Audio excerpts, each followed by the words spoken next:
vitalized peel. We're going to start our chemical peel on Kate. They have the vitalized peel that gives a whole lot more exfoliation and peeling for the second in their level of peels. They have an illuminized peel that's just a very light exfoliation. They have the vitalized peel that gives a whole lot more exfoliation and peeling for about a week or so, and then they have the dermaplane, and we've degreased her skin ideal for people who have medical grade scarring or hyperpigmentation. And so now we're going to just apply the vitalized peel, and we're going to do one dermaplane, and we degreased her skin. I also have a fan for her to use if it starts to heat up.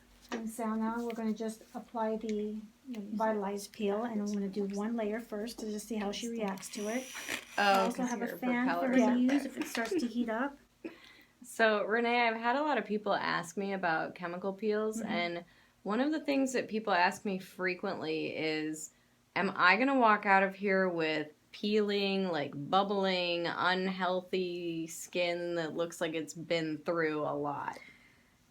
The most that you'll walk out of here with today is pink skin, and that just depends on your tolerance for handling the acids, but that's not a bad thing. That would subside. The other thing is when I'm going to apply 1 to 2 layers of this peel, and then I'm going to apply a retinoic acid on top if you're handling it. That just gives you extra peeling. The retinoic acid has a yellow tinge to it, so you could, on lighter skin, have a little bit of a yellow, jaundice-looking color of skin, but that's also going to fade. Okay. And so that's one layer. When you peel, when does that occur? Because a lot of people think that you're going to peel when the treatment is done. Okay, no. So you're going to walk out. Now, every peel has its protocol. The protocol for this one is we're going to leave it on your skin. We're not going to be rinsing anything off. You're going to go home and just go about your day.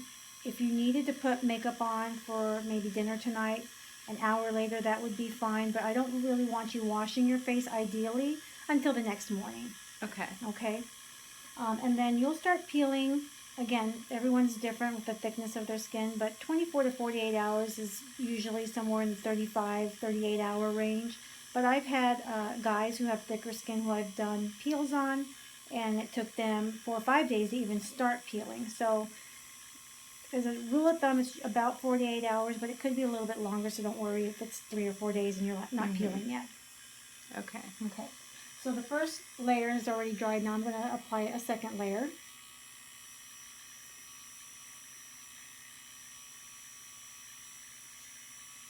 So when you're peeling, how is the best way to treat your skin so that you don't do any further damage to your skin while it's peeling? So when it starts, well, you're going to keep it hydrated. You could use Aquaphor, something thick at night to go to sleep, or if you have a really good hydrating thick moisturizer, evening moisturizer, you can use that. And you just want to keep the skin hydrated as much as possible when it starts peeling. The last thing you want to do is pick or help it peel off, like when you've gotten a sunburn before and your skin starts peeling, you want to lift it. We don't want you to do that, because the skin, if you try to lift and peel the skin off before it's ready, it's going to be red and irritated underneath. You're going to expose it to bacteria pollution that's in the air, and we don't want to have anything happen to your skin by having bacteria get on your skin, because some people can get little white bumps from bacteria. And then when you're in the shower, after you start peeling, when you're in the shower, it's tempting to rub on the skin to help roll it off. You don't want to do that either. That's a no-no. That's the same as peeling the skin prematurely. Mm-hmm. I would imagine that peeling the skin too much when you have a peel would just leave it feeling kind of raw. Red and raw and very irritated. So when I have peels, I typically carry my gentle face moisturizer with me all day in my purse, and if I go to the bathroom and I'm like, yikes, I'm peeling quite a bit, I just put some lotion on, and that helps to kind of conceal it.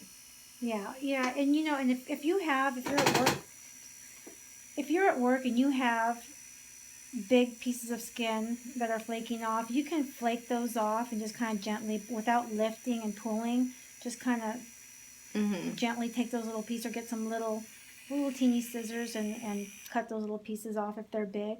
But again, don't pick and peel. Yeah. What I've done too is I'll kind of anchor it at the base with my nail and then pull it so I'm not actually like peeling away from the skin. I'm just shortening that piece of dry skin. Right. Okay, so now that her second layer of the peel is dry and ready, I'm going to apply the third step, which is the retinoic solution.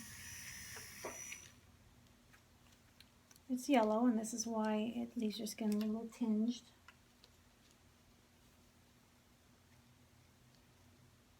Now, on a scale of 1 to 10, 10 being right in this area where you're a little pink, how do you feel? I mean, it's definitely working. Okay, yeah. And you're not blanching or turning white or anything, any of the bad signs I would be looking for. You're just a little pink, and I already know that about your skin. Mm-hmm.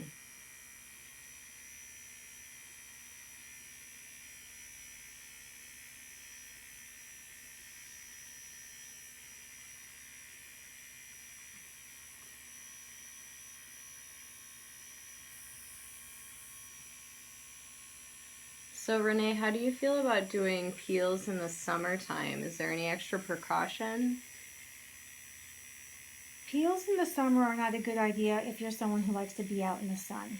And that doesn't mean just going to the lake and to the pool. That means someone who's maybe doing a lot of gardening, or maybe you're a crosswalk person at school. You know, if you're spending a lot of time out in the sun, we don't want you getting a peel at that time.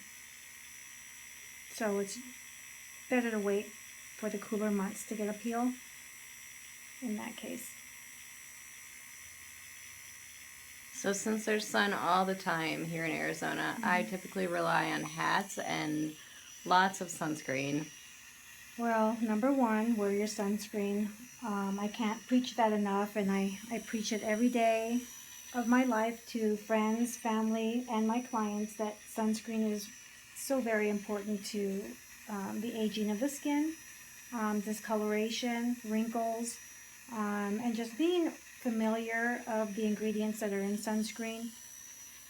Look for something that has zinc. That's my number one favorite ingredient in sunscreens, and that's because zinc blocks out more of the UV aging rays than any other sunscreen ingredient out there.